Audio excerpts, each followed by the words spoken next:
Alright, good morning everyone.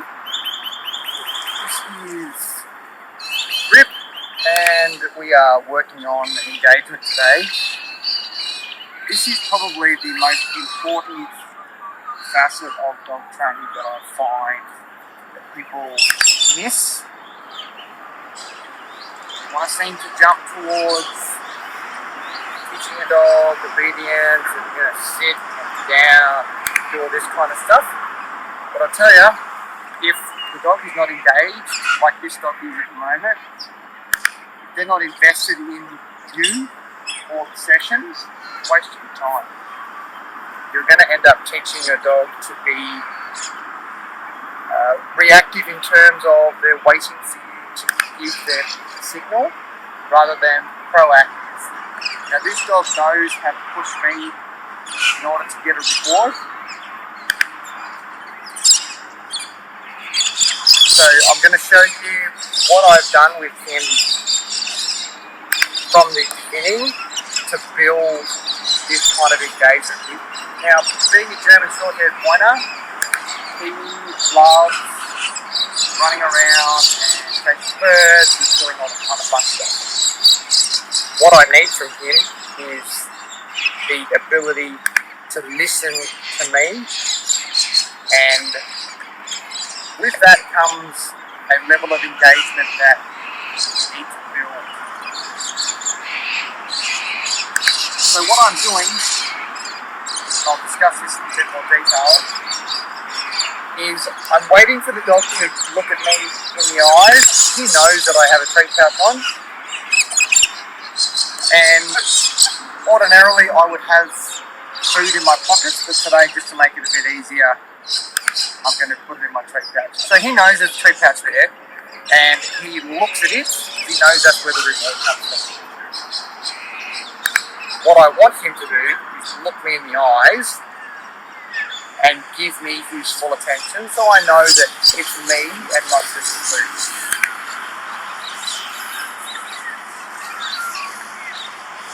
Now, you get a lot of people that'll tell you, oh, you're trading your dog, you are luring him into this, you're only giving him food, which is why he's paying attention to you. Yeah, initially that's true. I am rewarding him for the correct behaviour. Would he naturally do it? No. He's a hunting dog. These dogs are designed to be out front and searching for game. He's not constantly looking at me, giving me this kind of engagement level. So that would be an unnatural action, particularly for this dog. He works really well out front. However, I need him to be able to listen. Now, engagement, I use this as the foundation to every other exercise that I do. Recall, if you don't have engagement, why is your dog going to come back? Why would they even bother? So I use this as one of the foundation exercises for every single dog that comes through my house.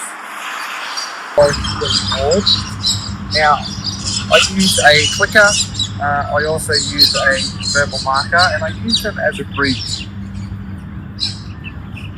to let the dog know that he's done the right thing and that there's a treat or a reward inbound. Now, when I deliver these rewards, in this instance it's kibble, I will place it in my hand with my thumb over the top, so that if I have multiple reward pieces of kibble in here, I can deliver one at a time. So let's say, what do we got here? We've got 5, so I put my thumb over the top of it and I can just feed that out to him, and he's only getting one at a time.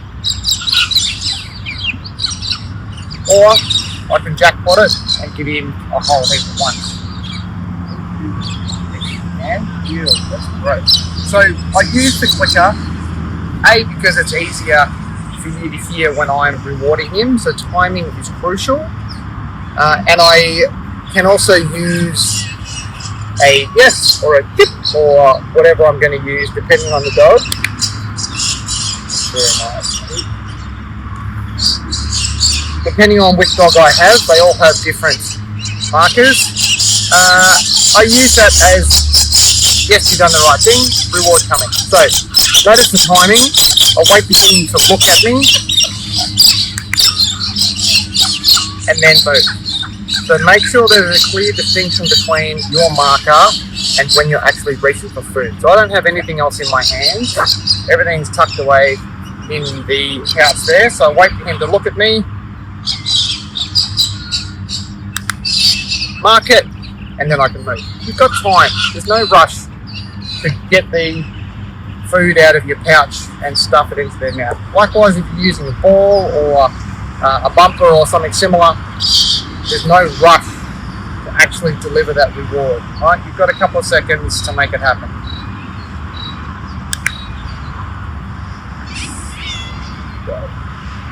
Okay, so we're just going to walk backwards.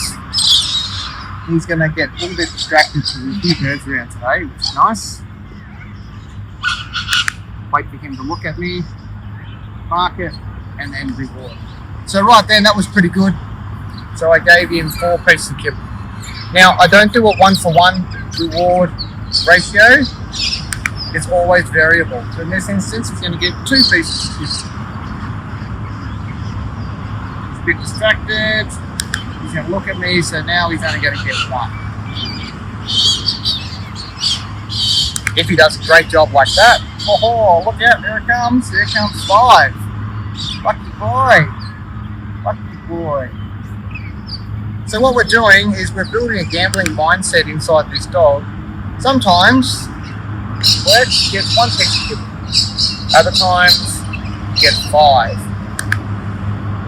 He needs to figure out what he has to do to make that 5 happen. Not the 1. We don't want the 1, we want the 5. But I know that he's not always going to get 5 pieces of kibble. So we want him to build the mindset where he's actively working as hard as he can, thinking that he's going to get 5 pieces. Oh, 2 pieces that time. Work harder, buddy. So this level of engagement is what I would expect. So this dog is 2 years old. This is the level of engagement that I would expect. Yes, it's because I have a reward mechanism on me. However, when I'm out in the field with this dog, I always have some kind of reward with me. And sometimes the actual game itself is the reward.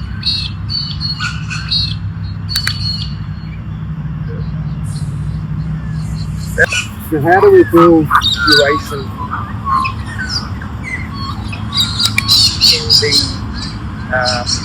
in that engagement? So if I want him to hold his eye contact with me and just stare at me, I need to build that duration over time. So don't expect that the dog is going to just stare at you for hours and hours and hours. It's something that we need to build, and then we can put on cue later.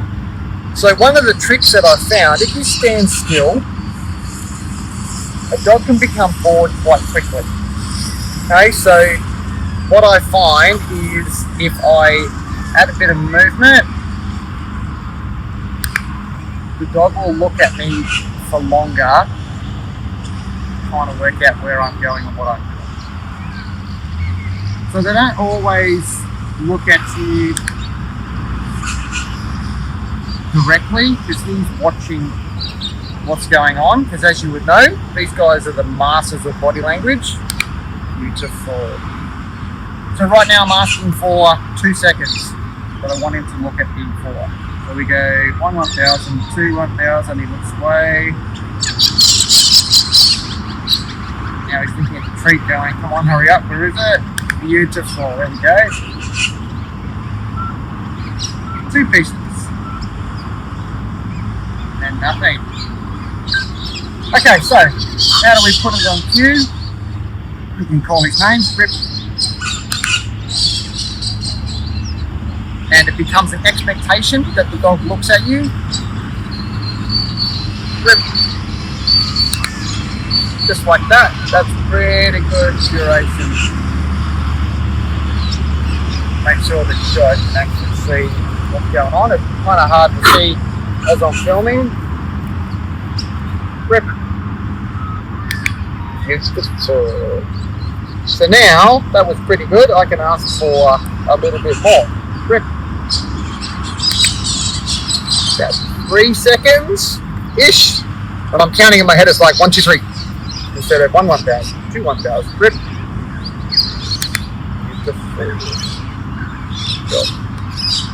Maybe they don't want to see your bump, mate. Oh, we're just about to have a runner come running through. Tip.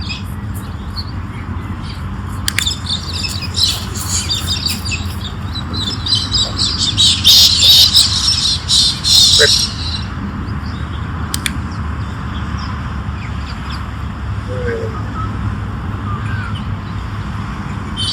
Rip. Alright. So nice little bit of duration there. Don't expect too much. Rip.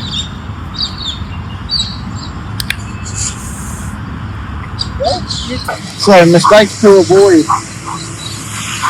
What we don't want is we don't want to confuse the dog with shitty timing. I'm going to do this on purpose, and I don't really want to, but I'm going to. So when he looks away, so he's holding focus and he looks away, then he's going to try and figure it out. Now have a look at that timing there. That was really, really, really bad. So I'm only going to do that once because I don't want to make it a habit. I don't want to confuse him. So he's looked away, and then I've gone, oh, now, and then I've marked it, right? That's really bad timing, and all that's going to do is teach him to look away. Rip.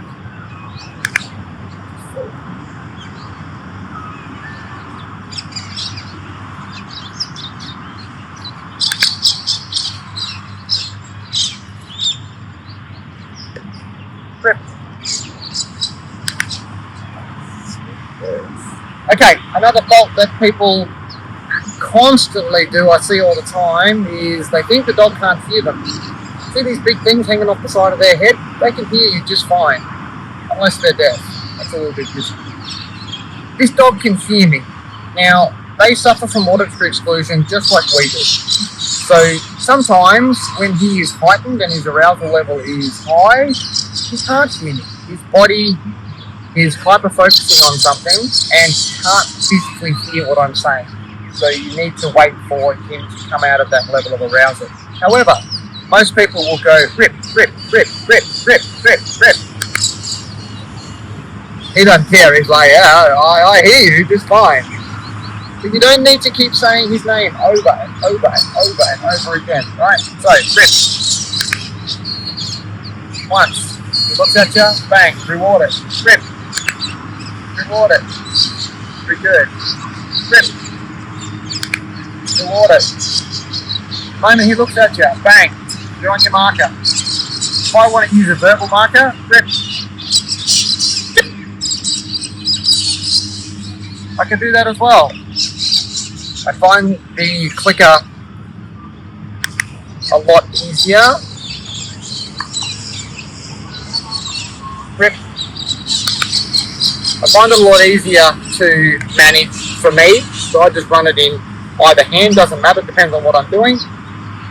Rip. That way it's the same noise, repeatable, over and over and over and over again. And he understands. Rip.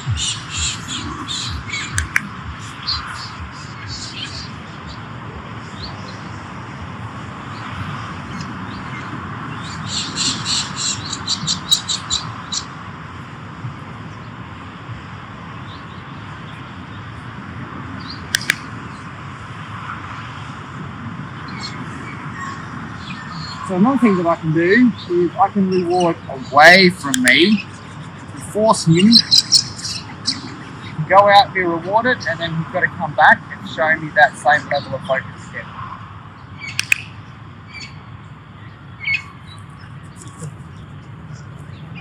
So if you find it,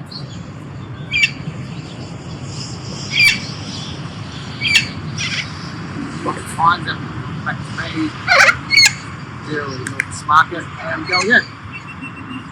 Oh, you used it. Oh, yeah, that's very cheap and vinegar too.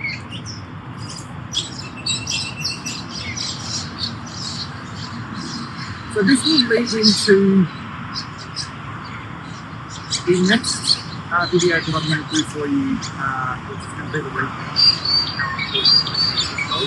Very high dog.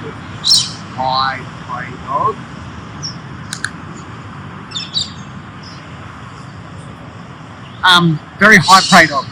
So he tends to get distracted really easily by things. He notices things in the environment, especially when we're out hunting.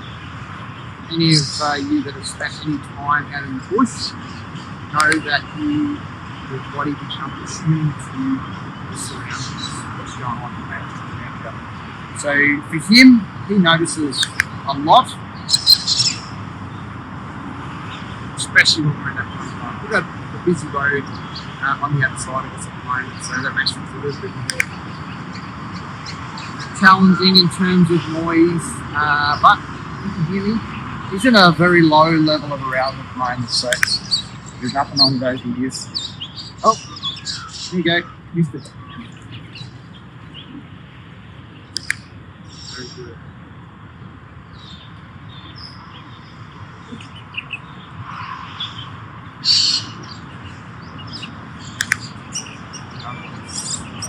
So if you're struggling with your dog and your training and you haven't done any of this before, or the work that you've done has been very brief, I suggest that you spend at least a week and let me know what the results are after that week.